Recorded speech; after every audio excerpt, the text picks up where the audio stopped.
शेतकरी मित्रांनो, राज्यातील बहुतांश भागांमध्ये आता पावसाला सुरुवात झालेली आहे।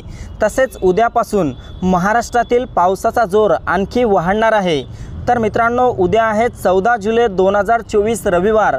उद्याच्या दरम्यान हवामान खात्याने राज्यातील 30 जिल्ह्यांना अतिमुसळधार पावसाचा इशारा दिला आहे। मित्रांनो, जाणून घेऊया राज्यातील नेमक्या कोणत्या भागांमध्ये उद्यापासून मोठ्या जोरदार पावसाला सुरुवात होणार आहे याविषयी।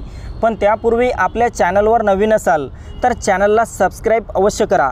संपूर्ण मध्य महाराष्ट्रातील पुणे, सातारा, सांगली, कोल्हापूर, सोलापूर, पंढरपूर आणि अहमदनगरच्या परिसरामध्ये उद्यापासून मोठा जोरदार पाऊस 2 ते 3 दिवस झालेला पाहायला मिळेल।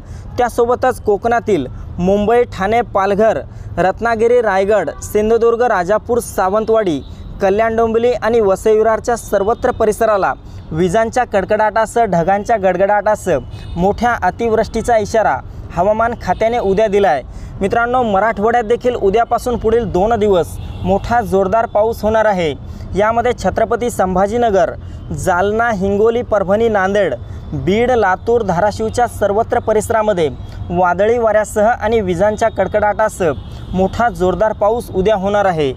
विदर्भात आणि उत्तर महाराष्ट्रात पाहिले असता नाशिक, मालेगाव, नंदुरबार, धुळे, जळगाव, चाळीसगाव, मनमाड, तसेच विदर्भातील अकोला, अमरावती, चंद्रपूर, गडचिरोली, गोंदिया, भंडारा, यवतमाळ, वर्धा, वाशिम, बुलढाणा, नागपूर या सर्वत्र परिसराला पुढील 48 तासात पावसाचा येलो अलर्ट देण्यात आला आहे। मोठा जोरदार पाऊस पुढील 48 तासांच्या आत या परिसरामध्ये झालेला पाहायला मिळेल। तर मित्रांनो, ही होती हवामानाची छोटीशी अपडेट। आपल्याबरोबरच इतरांना पण शेअर करा। व्हिडिओला लाईक, चॅनलला सबस्क्राईब करा। धन्यवाद।